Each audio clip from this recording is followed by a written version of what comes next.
Për të krijuar një program në Java, kalojmë në 3 hapa.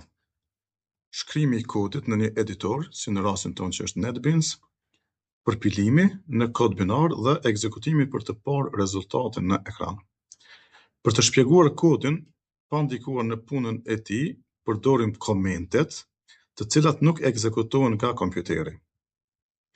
Çdo program nis me një klasë, si për shembull public class ushtrimet Java në rastin tonë,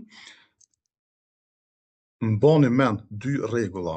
Emri i klasës duhet të fillojë me shkronjë të madhe dhe nuk duhet të ketë hapësira.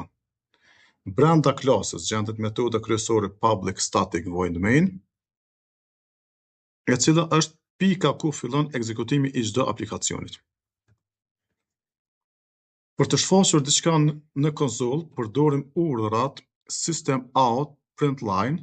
Në rastin tonë kemi system out println, hapim thojzat, shkruajmë hello world,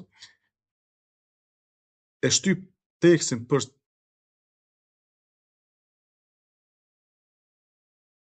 system out println, e shtyp tekstin dhe kalon kursorin në rreshtin e ri, dhe rasti tjetër system out print e shtyp tekstin por qëndron në të njëjtin rresht.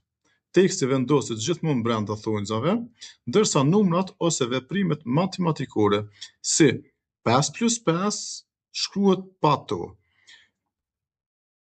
Fillojmë me ekzekutimin e kodit dhe shohim që system out println na ka jep rezultatin hello world dhe ka dalë në rresht të ri system out print ka mbledh numrat 5+5 ku rezultati është 10.